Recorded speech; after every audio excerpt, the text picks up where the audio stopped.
मरने वाला फिर जन्म लेगा, क्योंकि केवल शरीर का नाश होता है।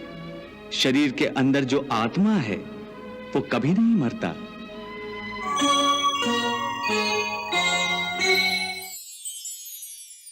ये ठीक है माधव कि अर्जुन रथ नहीं है। अर्जुन मैं हूं जो रथ में बैठा हुआ है। तुम्हें रथ के टूटने का शोक नहीं होगा, परंतु अर्जुन के मरने का तो शोक होगा ही। तुम्हारी बातें सुनकर मुझे तुम्हारी बुद्धि पर हंसी आ रही है।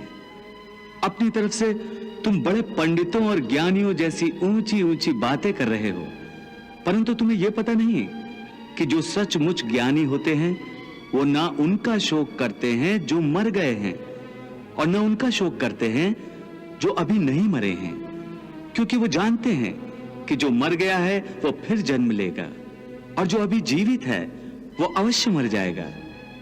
मरने वाला फिर जन्म लेगा, क्योंकि केवल शरीर का नाश होता है। शरीर के अंदर जो आत्मा है वो कभी नहीं मरता।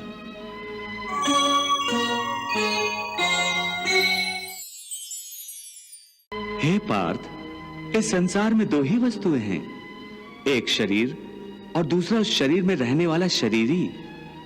जो शरीर में रहने वाला आत्मा रूप शरीरी है वो कभी मरता नहीं, और जो शरीर है वो सदा रहता नहीं। आत्मा एक शरीर छोड़ता है और दूसरा शरीर धारण कर लेता है, बिल्कुल वैसे ही जैसे मनुष्य पुराने कपड़े उतार कर नए कपड़े धारण कर लेता है। वासांस जीर्णानि यथा विहाय नवानि गृह्णाति नरोपराणि तथा शरीराणि विहाय जीर्णान्य अन्यानि संन्याति नवानि देहि।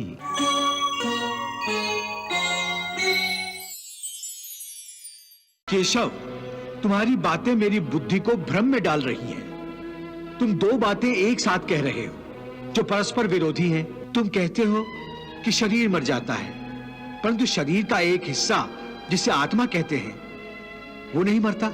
मैंने आत्मा को शरीर का एक हिस्सा नहीं कहा। मैंने कहा है कि आत्मा और शरीर दो अलग अलग चीजें हैं। जैसे तुम और तुम्हारा कवच दो अलग चीजें हैं।